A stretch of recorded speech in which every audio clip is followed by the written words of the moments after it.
Hello, welcome back, or thank you for joining us for the first time here at Grace Community Church. We do hope that soon we're able to gather in person, but as we've been doing for the last several weeks, maybe months, we appreciate the way in which we're able to do this virtually, and thank you for joining us in this way. For the last several weeks, we've been in Ephesians chapter 2, we started around verse 14, and today we're going to finish up the rest of the chapter, verse 20 through 22, those last three verses there. And so the theme that we've been talking about is peace, putting to death the hostility, Jesus preaching a message of peace, and all of this is based upon Jesus in the Beatitudes in Matthew 5, saying, "Blessed are the peacemakers, for they shall be called children of God." And for those of us who would like to be recognized, not necessarily by God, God has always recognized us as His children, but if we want people in the world to see us as children of God, as true heirs to the throne of Jesus Christ, they need to see us as peacemakers. Blessed are the peacemakers, for they shall be called children of God. Now, if you read it, depending on your translations, once again, I altered it a little bit, because the normal translation says, "Blessed are peacemakers, for they shall be called sons of God." But not all of us are sons. Some of us are daughters as well. So blessed be the peacemakers, for they shall be called children of God. And so if we want to be recognized as children of God, we have to be seen as peacemakers. And peacemakers don't take sides in conflict. A lot of times peacemakers get hit by arrows from both sides because we're not hiding out in a bunker. We're actually in the middle of the battlefield trying to get both sides to put down their arms and come together and make peace. We recognize that peace is the way. There's no way to peace. You can't war your way to peace. You can't argue your way to peace. The only way to have peace is to choose to stop fighting. And that's what Jesus Christ wants us to do. Stop fighting the wars. Stop picking a side in the battle. And be the one standing between two opposing forces, drawing them together. So today we left off at the end of verse 19, but we want to start kind of going back into 19 because 20 starts in the middle of a sentence, and so we want to go back to the whole sentence. We get the full context. So we'll actually be starting at verse 19 in Ephesians 2. "So then you are no longer strangers and aliens, but you are fellow citizens with the saints and the members of the household of God, built on the foundation of the apostles and prophets, Christ Jesus himself being the cornerstone, in whom the whole structure, being joined together, grows into a holy temple in the Lord. In him you also are being built together into a dwelling place for God by the Spirit." So last week we talked about this household of God, the kingdom of God, that is being built, and it's being built on the foundation of the apostles and the prophets who came before us, and Jesus Christ is the cornerstone on which the whole thing is being built. That shouldn't be news. In Christ, the whole structure is being joined together, and it grows into a holy temple in the Lord. In Christ, you also are being built together into a dwelling place for God by the Spirit. And so a lot of times we recognize that we are a temple. We are a temple. Our body is a temple. We hear that all the time. And so we hear this again, that we are being built together into a dwelling place for God by the Spirit. Why is this so important? The last couple of weeks, I've been talking a lot about being peacemakers and making peace between two different sides, whatever those sides were, your political sides, ideological sides, racial sides, national sides, whatever sides there are, we're to be making peace between those sides, and you can't make peace if you've picked a side. And so the question that I was pondering, and if you were on the Zoom on Sunday night, you got a little bit about this, because the question is why is this so hard? Why is it so hard to be a peacemaker? Why is it so hard to give up the dualistic mind and to take on the unified mind?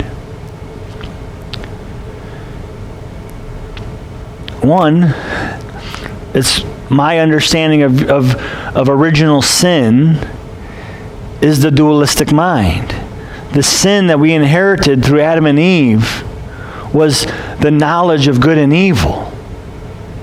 Jesus Christ came to get us to repent from that mind, to get us to go back to the tree of life, the mind of unity, the mind of oneness, the mind of life. Why is that so hard?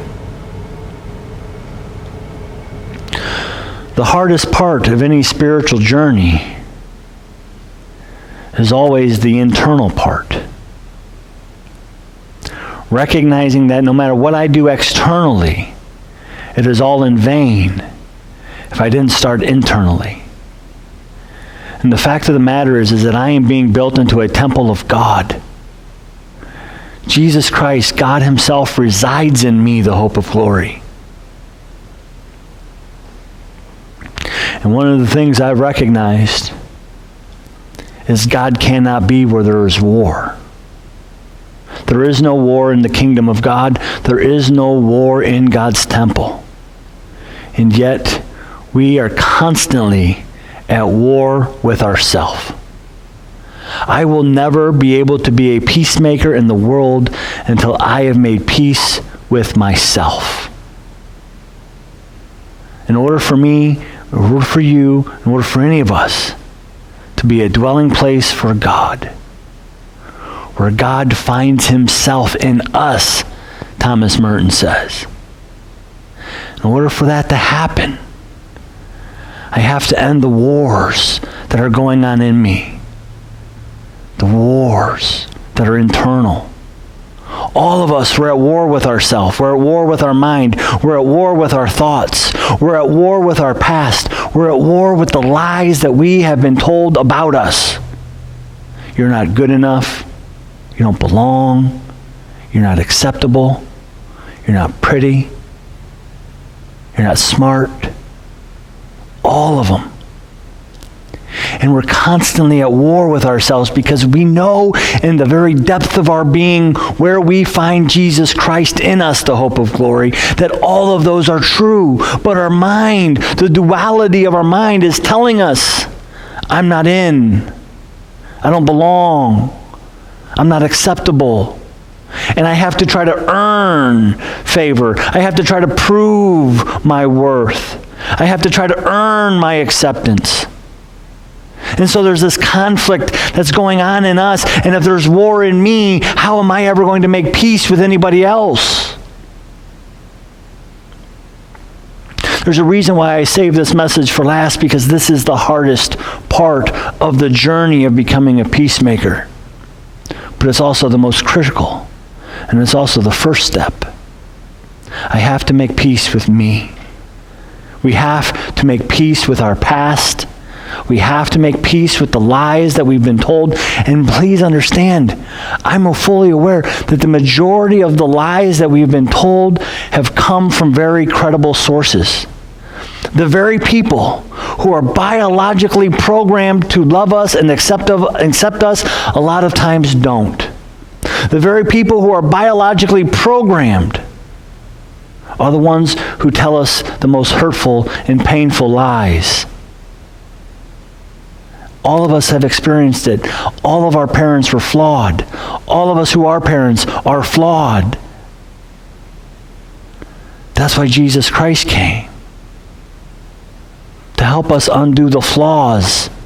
To help us to get rid of the lies that we've been told. To help us make peace with who we are. Talked about this before. Anytime you want to doubt your value, anytime you want to doubt your worth, anytime you want to question whether you're good enough or whether you deserve or whether you belong, all you have to do is look to the cross. And on the cross, Jesus Christ says you are.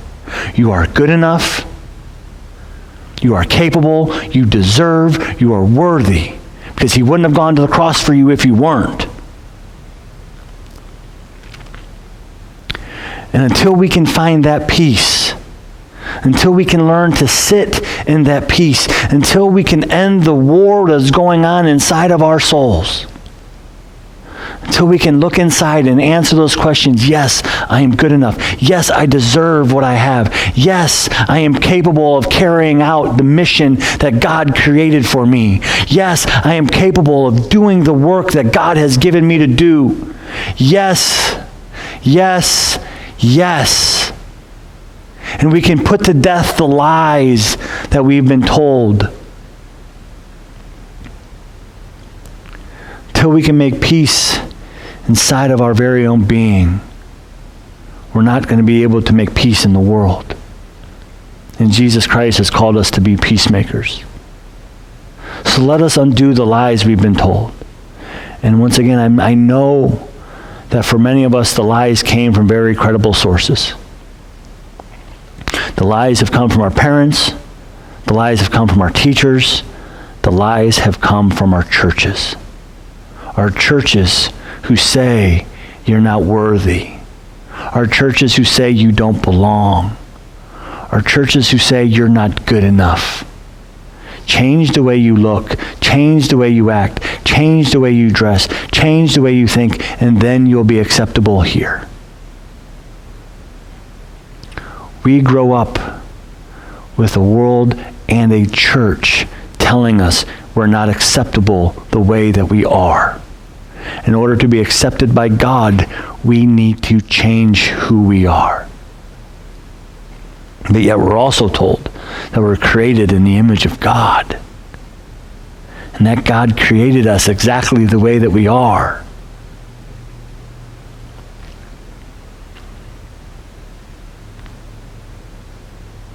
Are we at peace with ourselves? Are we at peace with our past? Are we at peace with the lies that we've been told? Are we at peace with Christ's presence inside of our being? That's the first place he shows up. Mystery that has been hidden from ages past, that has now been made known, is that Christ is in you, the hope of glory. He's in you. What is he doing in you? He's trying to make peace in you. He's trying to see that underneath the weight and the burden of all the lies and all of the darkness that you carry, he is underneath that weight, holding you up, waiting for you to make peace, waiting for you to get rid of all of the burdens, all of the pain, all of the lies, and fully rely on him.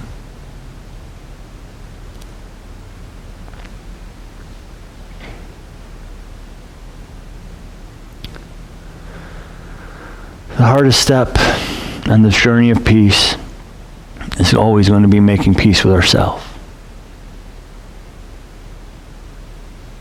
Because for a lot of us, that's where the most intense wars are taking place.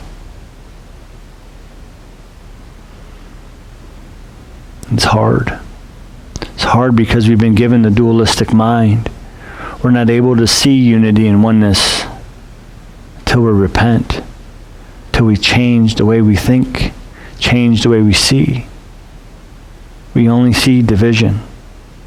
We see division everywhere we look in the world, and we see division in our own self. We have one side of ourselves saying, I'm good enough, the other side saying, no, you're not. One side is saying, I belong, the other side is saying, no, I do not. We have to let go of our dualistic thinking. We have to let go of it. We have to let go of our thinking that we have to be right, or we have to try to fix where we are wrong.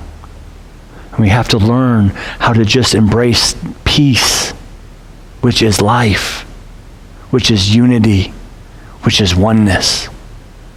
We have to learn how to become one with Christ in you, the hope of glory. And this is not easy. That's why when Jesus is talking about these things, he says the way that leads to life is narrow, and very few find it. Nobody's ever promised us that the Christian journey was going to be easy. Nobody's ever promised us that the Christian journey was going to be without suffering or to be without pain. In fact, we are promised that if you choose the Christian journey, you will suffer and you will have pain. But you will also have life. You'll have unity, you'll have oneness, and you'll have peace. This is our hope. Right now, with everything we're going on in the world, the thing we need hope. And there is hope. And that hope is found in Jesus Christ. Jesus Christ is our peace because he gives us life. All we have to do is find him. All we have to do is look inside. We're not going to find Jesus in the scriptures. He says, you search the scriptures because you think that in them you have eternal life. We're not going to find him in the world. We're not going to find him, Jesus, by feeding the poor or clothing the naked. We're going to find Jesus by looking into our own being. And out of finding him in our own being, we're going to feed the poor, clothe the naked, take care of the sick. But it's going to be him working through us. Many of us spend our life trying to find Jesus. And we've looked everywhere except for the most obvious. Inside. Because it was a mystery that had been hidden from ages, hidden from past generations, that has now been made known, is that Christ is in you, the hope of glory. You are his dwelling place. You are his temple. And in you, there can be no war. In you, there needs to be peace. And once you find that peace, once we find that peace, we will be equipped to go into the world and to be peacemakers. Amen.